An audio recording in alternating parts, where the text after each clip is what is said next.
Well, thank you very much, everyone, for joining. I mean, I know it's almost a no-brainer. Everyone wants to join Fields webinars. So, but thanks so much for this, your interest in the topic. And I hope, I unfortunately couldn't attend the previous talks or just the last one.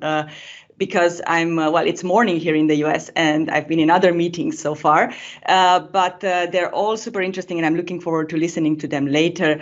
So I hope my talk will contribute in a way or, can be linked or connected. I like to usually make connections between my talk and the previous ones, but I hope I can, or you can find some of those connections. So for those of you who don't know me, I'm sure there are many. So I'm an assistant professor at Maastricht University, but I'm currently a Fulbright scholar at Yale, doing research on teaching and learning centers. So I'm interested in educational development, faculty development, and institutional structures. But of course, I'm also very much interested and have been working a lot on technology enhanced learning, or however you want to call it. And one of the topics that really, I've been engaged with in the past years quite a bit, both on the research front, but also in my practice, were ePortfolios, just because I found them a very, very useful tool, and I'll try to explain why, both as a learning tool, as a learning platform, a learning space, but also as a form of assessment and feedback. So that is what links it to today's topic. Now, I like to start with a why, but maybe I can start with a what as well. So I'm sure most of you have an idea or a definition of ePortfolios, but my definition would be that they're a collection of materials and artifacts that document students' learning and achievement. So a learning tool and an assessment tool, as I said before. Now, portfolios are very, very versatile tool, and that's why I actually like them, because they can be used both as and I'll get into detail a bit later, both as a learning activity or linked to a learning activity, but also as an assessment tool. And there, with some caution, of course, which I'll talk about, but I think it can be successful in both. And you have learning portfolios, you have assessment portfolios. There are many categorizations, but just very, very broadly. And you also have what literature calls personal development portfolios. So these are portfolios where students actually put together everything they've learned in their courses throughout the whole program sometimes. So they're program-wide portfolios, and present them to potential employers also. So either for personal use, but also they can be externally facing. So that's quite interesting, I find as well. Maybe goes beyond the topic of this webinar, but that's an interesting idea to think about when you think about ePortfolios. But back to the why. So there are a few reasons linked to learning and assessment that I find ePortfolios a very, very useful tool. And I'm going to elaborate on those in the next minutes, but just to give an overview. So first of all, I feel ePortfolios are really a great tool to facilitate independent learning, but also integrative learning. And I'll explain both of those in the next slide. They also, because they are so the E in ePortfolios enables students to use and train their digital skills, which is also very important. And I'll get back to that as well. Of course, one of the most important aspects of the ePortfolios is the fact that it's a reflection space. So the reflective element there is also extremely important for learning. Then when we talk about assessment in particular, I think ePortfolios offer more personalized and authentic way of assessment. So in other words, linking assessment more to students' interest, to what is relevant to them, but also to real life and to future use of knowledge in their careers. And also from our side as educators, as teachers, it allows us to follow students' learning as an ongoing process. So I'll come back to this idea of learning as a process rather than an outcome, a final outcome. And I think ePortfolios are very strong there. And linking back to John's talk before, they offer, in my view, opportunities to provide feedback to students, and also for students to provide feedback to each other. So for all those reasons, and definitely more, I really like, or to recommend and to use myself, ePortfolios.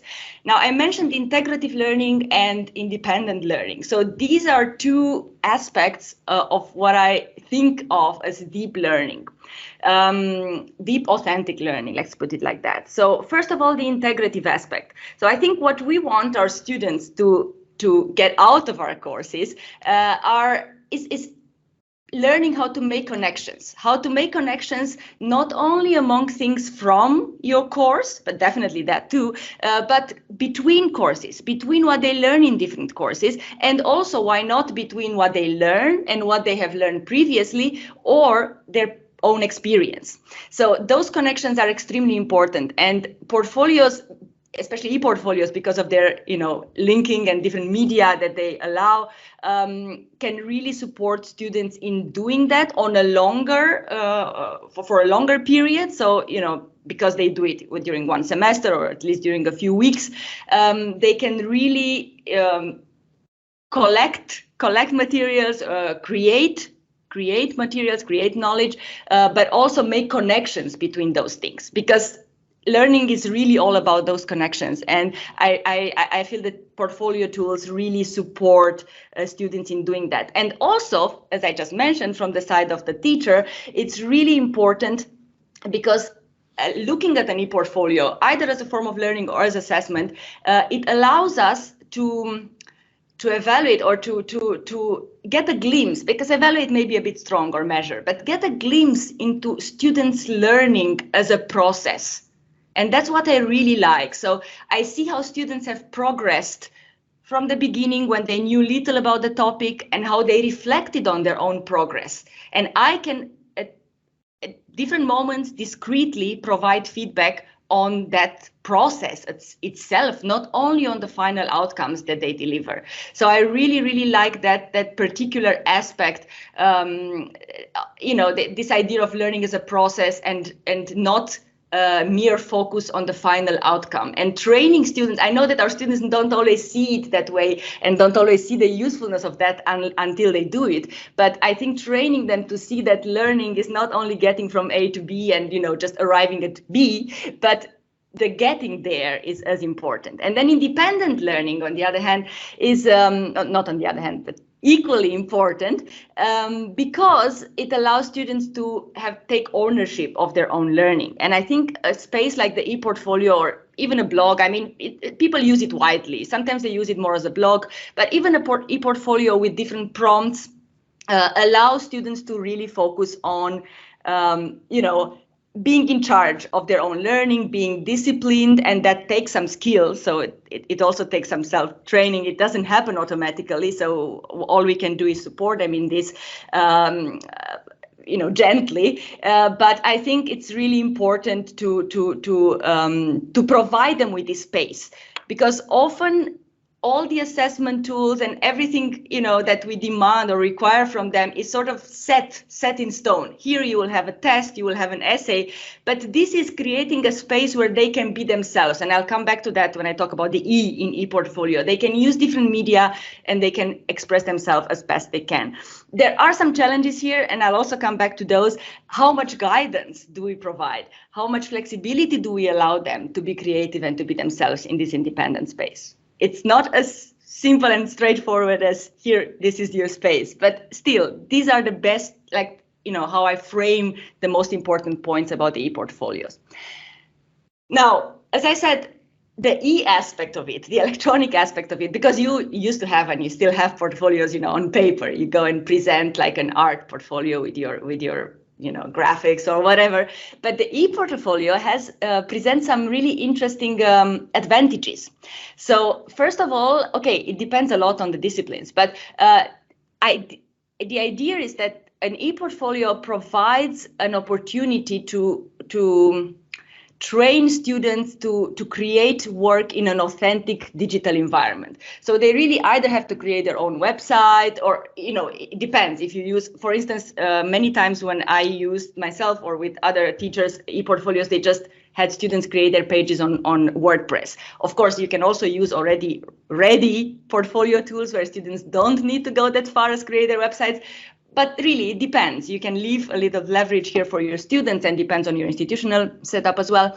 But in any case, they would be creating really work for the digital environment, not something that they then transpose in the digital environment or digitalize, but they create authentic digital work. And also when it's about writing, of course, writing for the digital environment and writing in different styles, not only writing for an academic audience, this can be very, very important as well, again, depending on the discipline.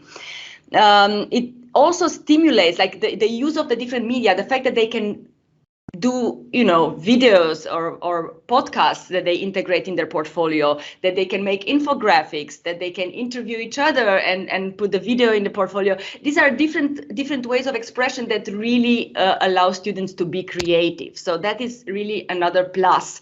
And last but not least, research has also shown that using these sort of tools adds new features to how we process information. And it's really important, I think, nowadays where we process most of the information online, that students really learn how to and train themselves into how to process this information. It's non-linear, it's multimodal, there is the aspect of visibility, who can see it, for how long, you can edit it, you can link to things, hyperlinking. So there are lots of things that students can train themselves using the ePortfolio that you can't normally do in an essay or in an exam. But all nice and fine, lots of advantages, lots of benefits, but it's really important to also, like with every tool, with every method, with every tool we're using, the most important thing is to try to embed it well in our course design. So paying a lot of attention to that, and it can be time consuming, especially if you use it for the first time, but I already worked with educators that used it several times, and it gets easier with each time you use it. And the same for students. The more they get used to using ePortfolios, the more into it they are. Nevertheless, I think there are a few things I want to mention here. So as I said in the beginning, it is versatile. So it can be used as a learning activity that you don't necessarily assess or grade. So having them, for example, for 2-3 weeks, collect different types of information on a topic using different media, and then just presenting in the classroom, for instance, or using it for another task. And I think this is really, really important to actually provide them with this opportunity, with this channel as a learning activity as such, maybe with feedback, but not necessarily as a graded activity. It can also be part of the feedback, or part of the assessment, and I'm going to talk about that in the next slide, in the last slide. But I really want to underline this fact that it doesn't need to be an assessment. It can also be just one of the learning activities in the whole course or part of your course. It does provide a lot of opportunities for feedback, as I said, because students work on it on a longer period, come back to topics, reflect on them. You have different entry points to give them feedback, but also you can create, and I really encourage that seems to be working really well, create points where students look at each other's portfolios and give feedback. Because you tend to work in a vacuum. You work on your own portfolio, and sometimes you feel like, am I going in the right way, in the right direction? Am I reflecting on the right things? But I think when you get to see peers' portfolios, this is very, very valuable as well. And I mean, the other way, linking it to other classroom activities is very important too. So I've had teachers working with ePortfolios that, students had to do different case studies. So each student was looking at a specific country, for instance, it was politics.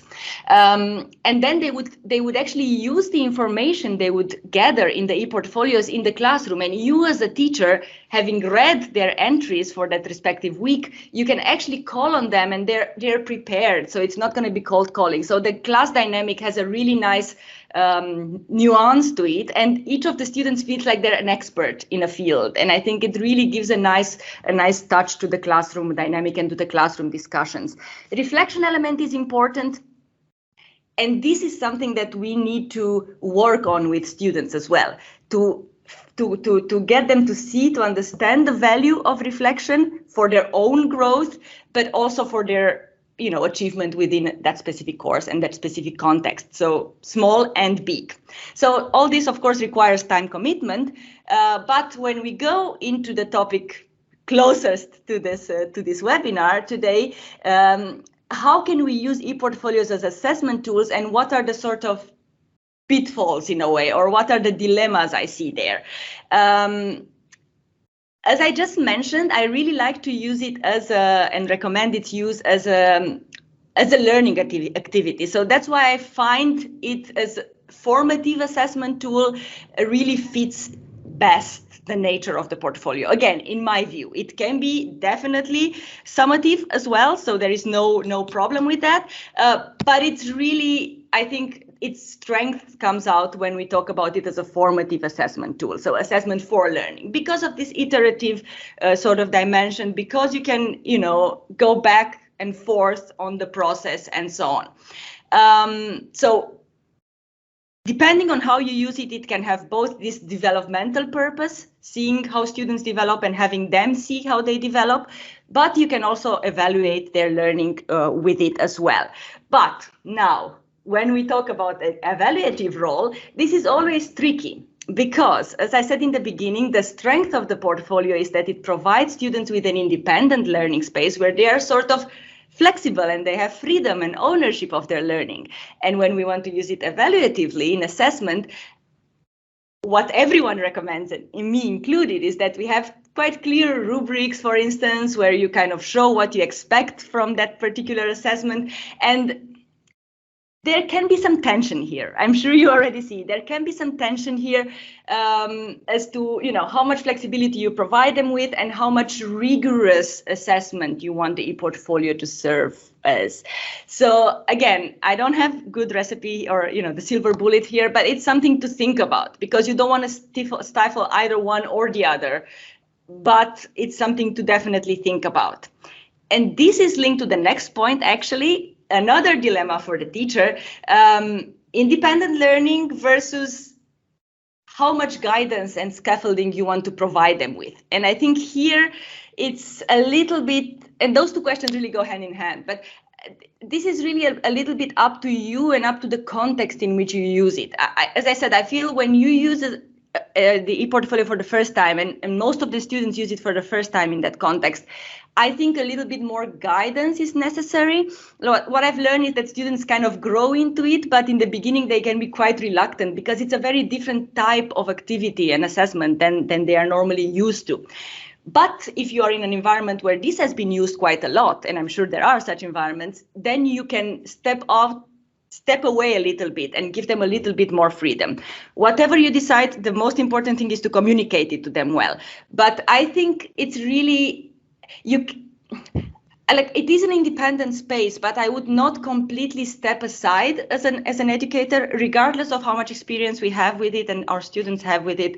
And what I recommend usually is to have weekly prompts. I don't think it's enough to say in the beginning of the class, in the beginning of the course, here, this semester we will use your ePortfolio, you just go and do your stuff. I think that's one way of doing it. It can work maybe in some cases, but what I found that works quite well is every week or every second week, depending on the rhythm and your topics and whatever, to give them some reflection prompts and some work prompts, actually, not only reflection prompts. And this is not easy to design in the very beginning if you've never done that, because you want those prompts to be doable in the environment they have. You want them to make the most of the environment they have, so to use different media. So you might want to encourage that specifically in a certain week. Say, this week you do a video, another week you do an infographic. So sometimes you want to be quite prescriptive, but just because you want them to make the most of the environment, so it still needs to be pretty gentle but clear in your communication style. So prompts every week or every second week, I would say, and in the very beginning, I would say, clear explanation of what is expected from the ePortfolio as an assessment, especially if it's assessed, so that students know how much workload and maybe try to imagine and estimate the workload they need to put into it. This is not easy. You might need to try to do it yourself while they're doing, because then that might help you estimate it. And that's really a very, very interesting thing. And write it down, maybe a handout, 1-2 pages, so that and remind them of this throughout the semester with all the important things. If you have, give them examples of portfolios from other students from the past. This is again a tricky thing. What sort of portfolios you want to show, the very good ones, the middle ones, the bad ones. It's up to you, but giving samples is really a good idea, especially if they haven't worked with ePortfolios before. And last but not least, I'm so sorry, Alexandra. I'm finishing. This is my last point. Don't forget to give the feedback, as it is really a tool that really allows you for feedback. Yeah, that was it. Thank you. Thank you. I hate jumping in, I really do. No, it was my last sentence. So. Yeah. Thank you so much.